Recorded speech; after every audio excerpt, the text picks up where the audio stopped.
It was the eve of dawn of the hunt, and I was all ready to grab my spear and hop on a roa the next morning. But that night, as I lay dreaming of the league to come, I was visited by a teeny tiny cat. And do you know what he said to me? Meow! I'm not a cat! Cried the cat. You know, crossbows have a higher base damage to scale infusions off of than spears, said the cat as he feverishly licked his butthole. True, I said. And we'll use like rapid shot, make a bunch of power charges, said the cat. Yeah, that sounds fun, I said to the cat. It'll be like shooting Hammer of the Gods out of your crossbow, said the cat before scampering off somewhere to play with grenades. There was more, of course, but that was the gist of his feral screeching. But nonetheless, one must take dream visitors seriously, even if they come in the form of tiny, smelly cats. And so I was left with no choice. This had to be done.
Hello friends and enemies, and welcome to my first ever video. Thank you, and bear with me.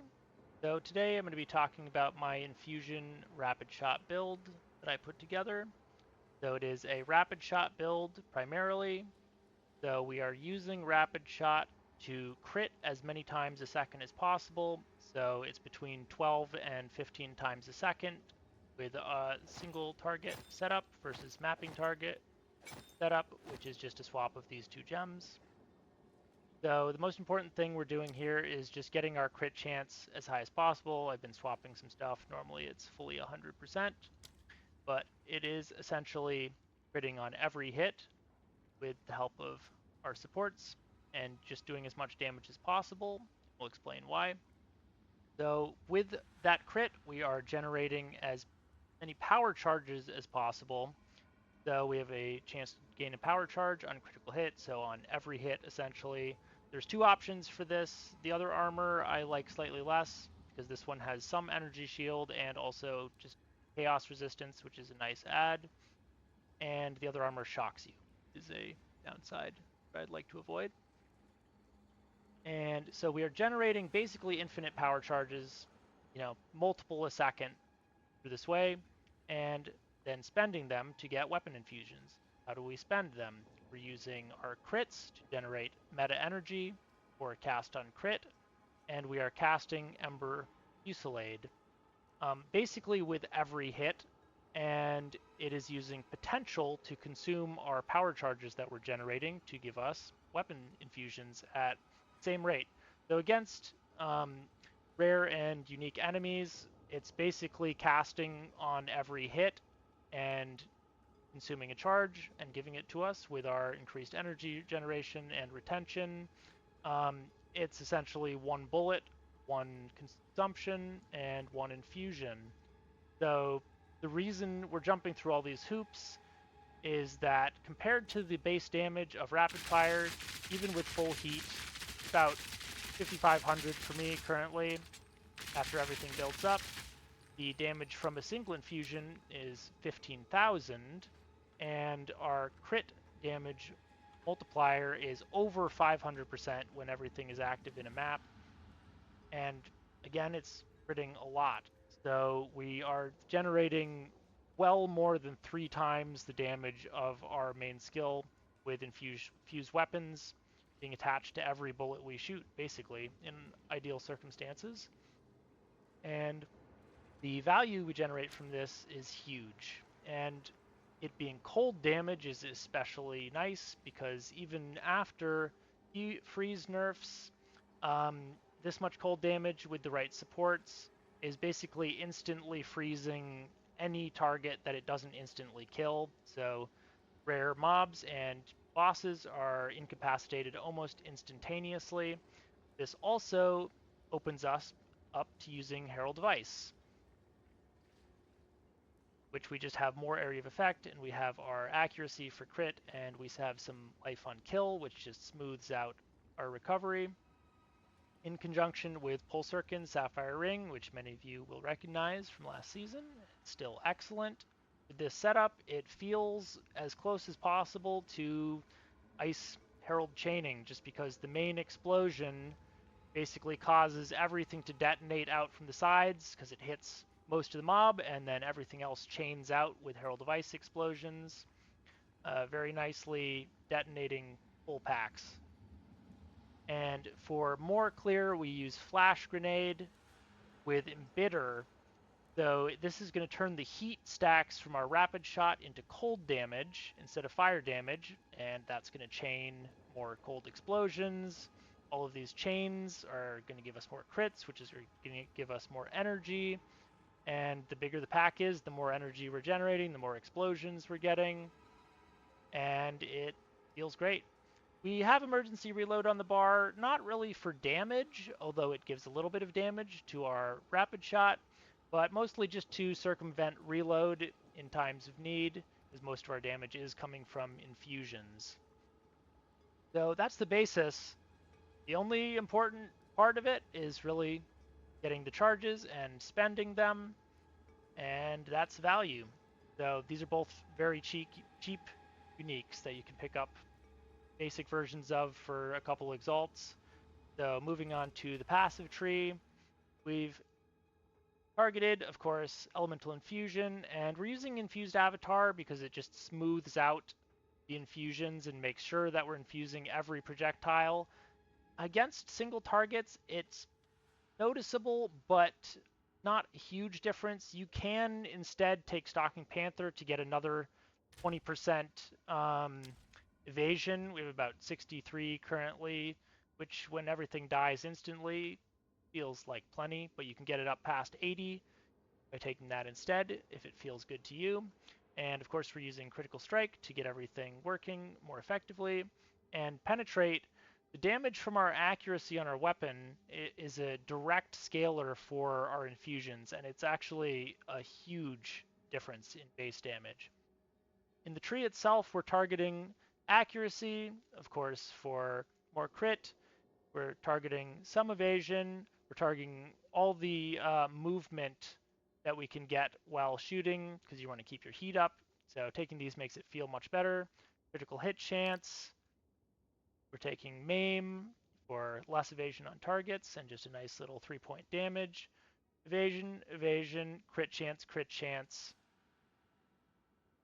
We're taking crit chance and crit damage all through here. We're taking energy generation for our cast on crit and more crit chance and crit damage. And the Other benefit of this path is that we have 5 jewel sockets to play with, which we basically just have crit damage again and meta energy generation just to smooth everything. You can have cold damage, you can have freeze buildup, you can have crit chance. So there's lots of things you can use there. I will also publish a planner at a later time with all this information laid out. But moving on to the rest of my equipment, the next important thing is just to get as much flat damage as you can as a base and flat accuracy. Any combination of the two.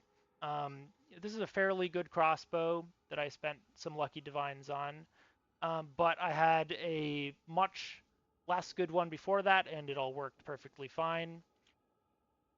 Having flat crit on it is a huge advantage, even if you have slightly less damage or accuracy, but any combination of those and then any other stats that help you smooth out the build, it's very stat hungry from the high requirement from both cast on crit at 133 intelligence and also the dual stat requirement from using crossbow for strength and dexterity.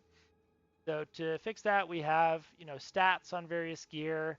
This is basically all just evasion, stats, life, and resists. So nothing fancy on all that gear. I'm in the middle of changing over towards some things that I've been planning for. I'm not all the way there because they're expensive and I have to farm before they get there. I have swapped into a Beacon of Aziz for Elemental Pen against Pinnacles and against maps that have increased resistances. This is an excellent tool. It is a little bit more expensive. Before that, I was just using an amulet with some spirit to get us to the 2 things we use, and just resists and stats, just anything you need.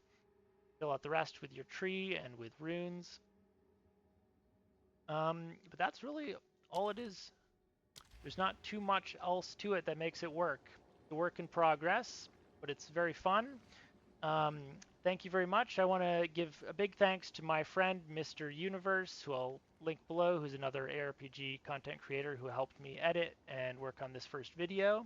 And I also want to give big thanks to Ruetoo for coming up with the idea that sent me down this path before League start. I'll link his video where he talks about the basis that I got the idea from this and pursued it, and it works.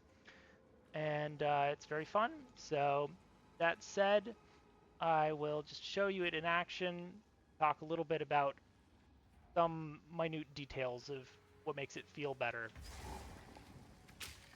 So we have our movement in.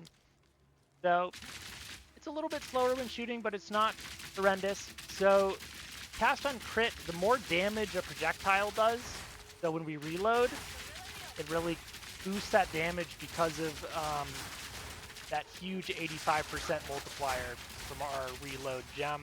So you want to keep reloading, and that will give you enough damage to get meta energy generation really pumping, even against white mobs. So with the reload, and everything will start going. Use flash grenades whenever we get surrounded, or just during a reload, or just for fun. Rare mobs instantly freeze, detonate, so they're not much of a danger unless you get caught out by a rogue lightning storm or something. Best defense we have is that everything dies the second we see it. The reload. Damage, a little chaining. The health on kill really makes it feel a little bit smoother from the damage that does get through.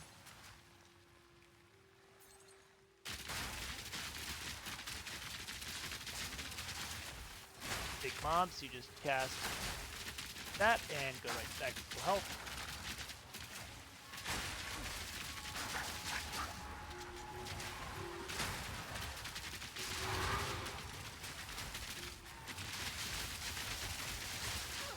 Oh, there's that lightning storm.